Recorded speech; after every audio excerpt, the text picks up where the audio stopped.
Okay, so today we are looking at the executive department and the cabinet. Now, the executive office of the president, their job is to advise him on current issues and facts and figures. So if he needs dollars on how much stuff costs, that they're supposed to help him out with that.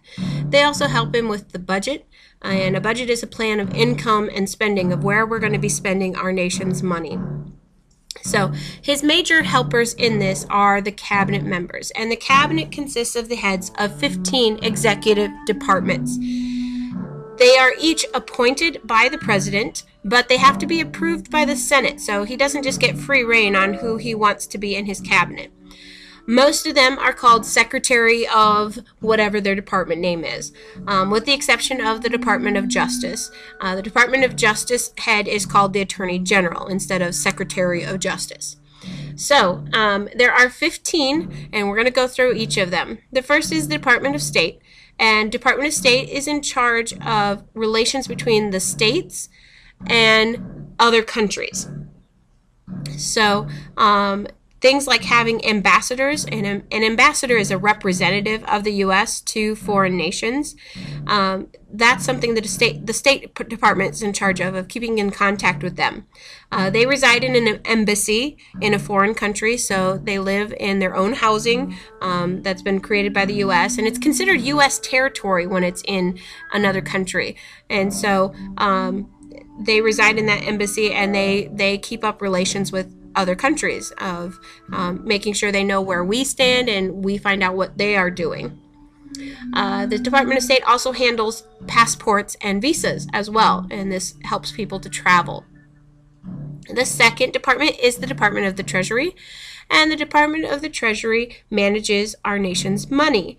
It collects taxes, it borrows money if needed, it supervises the printing of money, and the IRS, which is the Internal Revenue Service, is a division of it.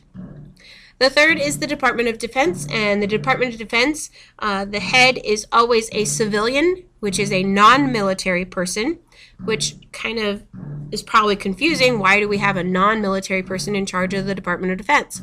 Well, the Constitution says that it has to be that way because we don't want the military to take too much control. So this is one way to prevent that, by having a non-military person in charge of this department.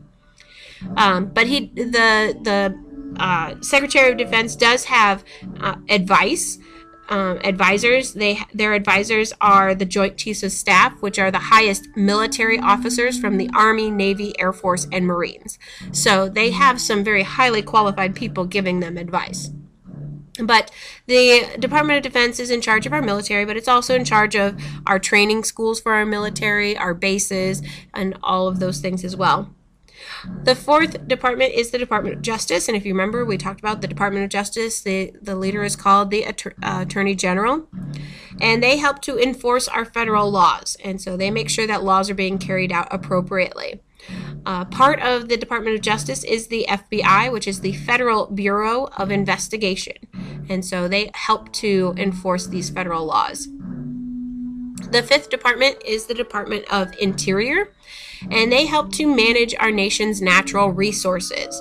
And so they're in charge of things like our National Park Service and making sure that our parks are safe and clean and all that stuff managed appropriately.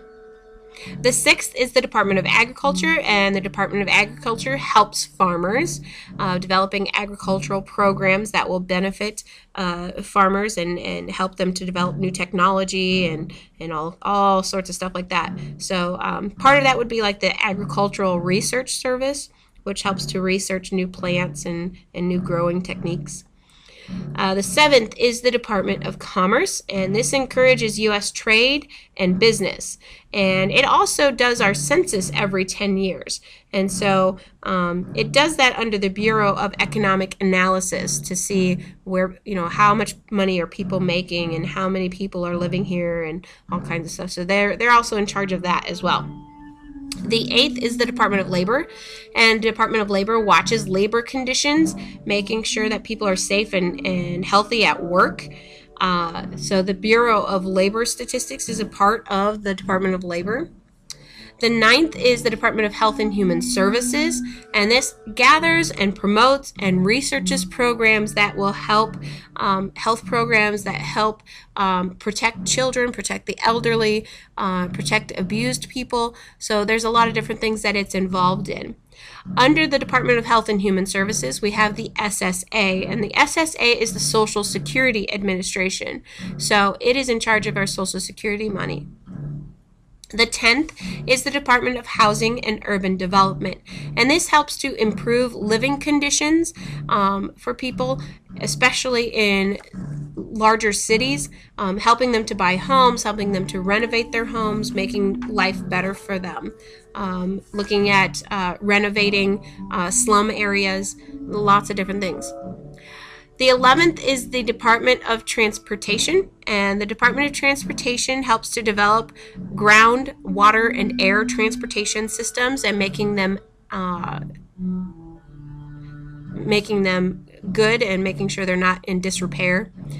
The 12th is the Department of Energy, and the Department of Energy manages and plans our energy policy. So they are in charge of making sure that we're not too dependent on oil or looking at alternative fuels. So there's a lot of things that they're focusing on as well. The 13th is the Department of Education, and the Department of Education helps to fund and program our nation's school systems, setting guidelines and those kinds of things. The 14th is the Department of Veterans Affairs, and this helps to fund U.S. veterans with their pensions and families when they are in need of help. And the 15th is the newest one, and that is the Department of Homeland Security. And this is created just to help out with combating terrorism and watching for terrorist groups and what their actions are in the U.S. as well as around the world.